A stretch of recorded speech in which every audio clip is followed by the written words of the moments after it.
देखिए, मैं पूरे कितने 2 घंटे की 3 घंटे की मुझे नहीं मालूम, 3 घंटे, मैं 2.5 घंटे आंखें नहीं हटा सका फ्रेम से। इतनी एनग्रॉसिंग बात है, परफॉर्मेंस सुपर्ब है।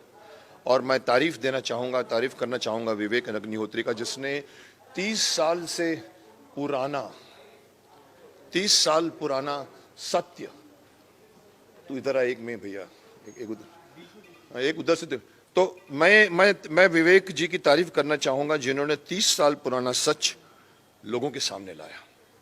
ये सच ऐसा होता है कि जैसे कहते हैं कि अगर आप गलत न्यूज दो तो आप पाप कर रहे हो, लेकिन अगर आप सच न्यूज हो उसको छुपा के रखो तो उससे भी बड़ा पाप होता है। क्यों छुपाया गया 30 सालों से, क्यों छुपाया गया 30 सालों से हमें इस सत्य से? मैं तो जानता हूं क्योंकि मेरी फैमिली में भी ये हुआ है, मेरी फैमिली में भी ऐसे विस्थापित हुई है फैमिली मेरे वहां से मेरे, तो मुझे पता है, मैंने कहानियां सुनी हुई है। लेकिन एक कॉमन मैन तो यही समझता है कि भाई उस कॉमन मैन को ये कोई समझाएगा कि अपने ही देश के एक कमरे से निकलकर एक दूसरी कमरे में आप जा रहे हो और आपको शरणार्थी बोला जा रहा है। 30 साल तक वो शरणार्थी हैं।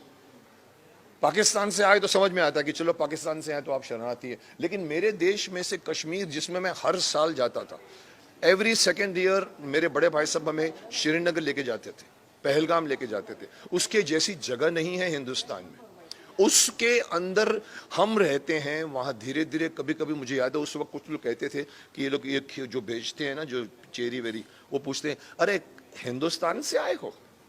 अब वहां पहली बार लगा था कि कहीं ना कहीं कुछ गड़बड़ है, और ये गड़बड़ इतनी बड़ी लेवल पे गई है। मुझे हैरानी है कि किसी ने, और मुझे सरकार से भी हैरानी है, सरकार को भी मैं दोषी ठहराऊंगा कि क्यों आपने 30 सालों तक इन लोगों को वापस उनके घर तक नहीं पहुंचाया, क्यों नहीं घर दिया उनको, क्यों?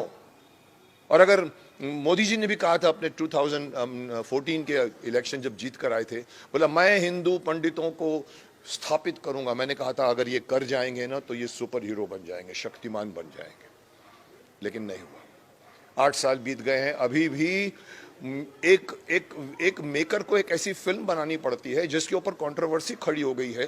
कई बड़े बड़े प्रमोशन नहीं करने दे रहे हैं, और मुझे हैरानी है उन बड़े बड़े जो सो कॉल्ड प्रमोट करते हैं अपने शो में पिक्चरों को, वो इनको नहीं करने दे रहा है। ये मुझे अंदर की बात बताई गई है, विवेक अग्निहोत्री ने खुद भी कहा है। और एक हैरानी की बात मैं कहना चाहूँगा, शेयर करना चाहूँगा, क्योंकि मैं उस डायरेक्टर को जानता हूँ, मेरे इंस्टीट्यूट से ही है, कश्मीरी पंडित खुद है। उनकी पत्नी का मैंने रिव्यू पढ़ा, मुझे हैरानी हुई कि क्या सोचकर आप कर रहे हैं।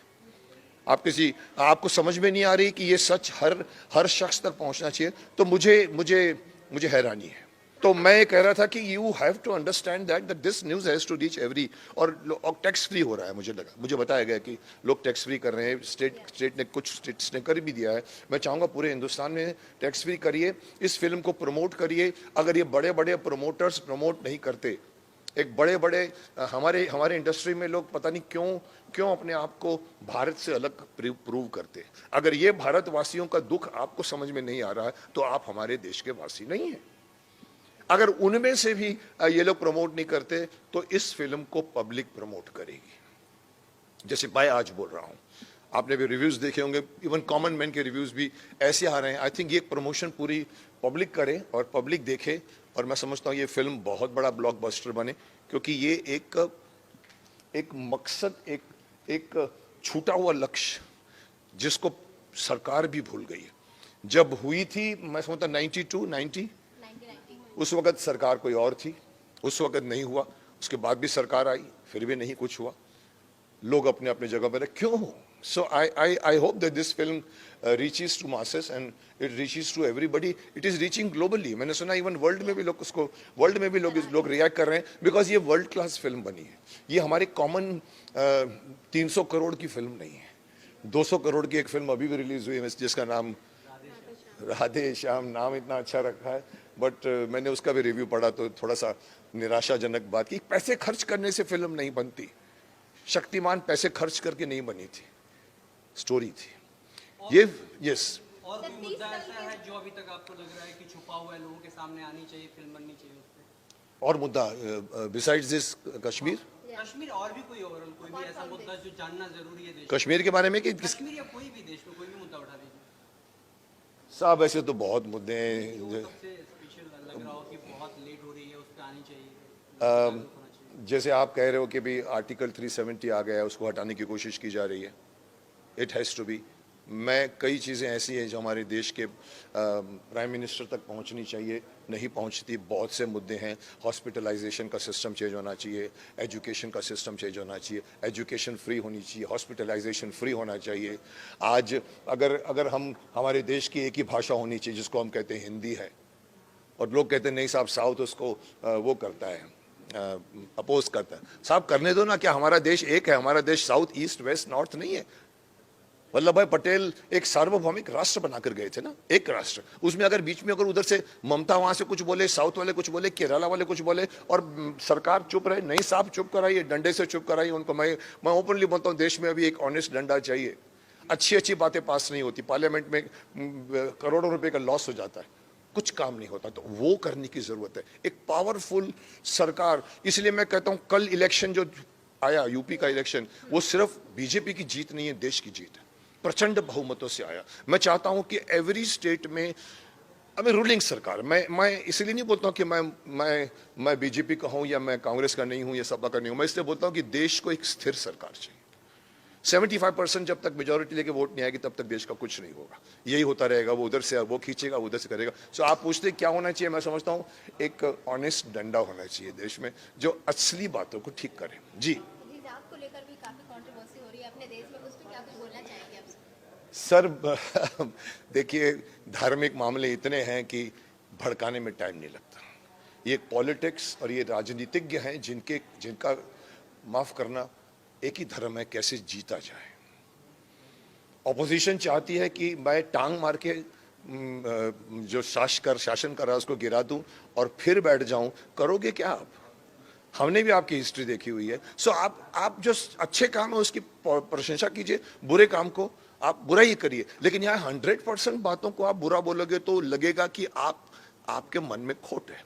तो ये हिजाब का केस हो या कोई भी केस हो, ऐसा टू द मेन पॉइंट ठीक है, लेकिन जब ये पार्टी पकड़ती है, वो पार्टी पकड़ती है और फिर जब झगड़ा करती है ना, तो वो मसला साइड में रह जाता है और सीटें गिनने की बात में आ जाती है। ओके, अगर द कश्मीर फाइल्स की बात की जाए, परफॉर्मेंस वाइज किस तरह से आप बताना चाहेंगे? ये मिथुन दा हो गए, अनुपम खेर हो गया, दर्शन रावल हो गए, पल्लवी जोशी हो गई, किस तरह से आप बताना चाहेंगे? देखिए, अगर मैं परफॉर्मेंस करूं, सबने बहुत ग्रेट परफॉर्मेंस किया है।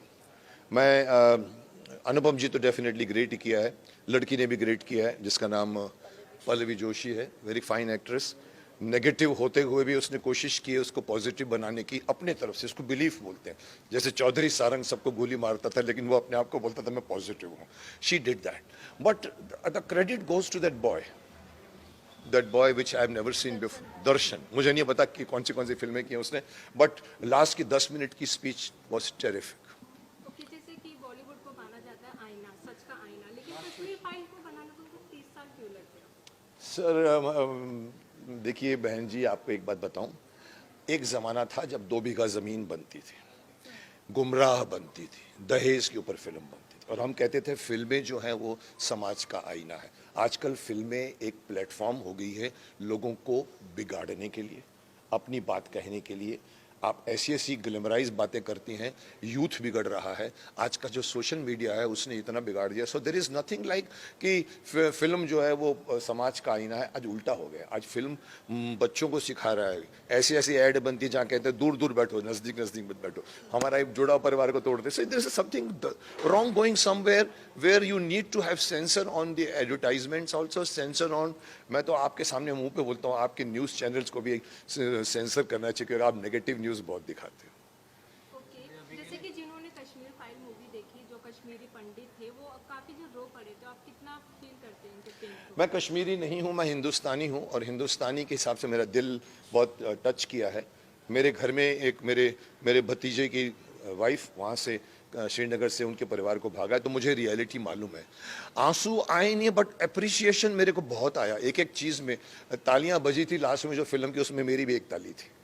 So definitely film is Vivek Agnihotri has done and शिद्दत से फिल्म बनाई है। ये फिल्म इतनी आसानी से नहीं बनी है। ये फिल्म के एक एक शॉट्स आप देखिए, शूट करने को बहुत टाइम लगा होगा और ये एक ने उठाया है, तो मैं उसको कहूँगा विजयी भव।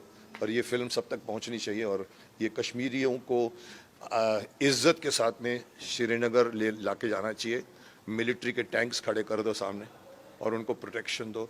I hope this film is a start. Okay. Thank you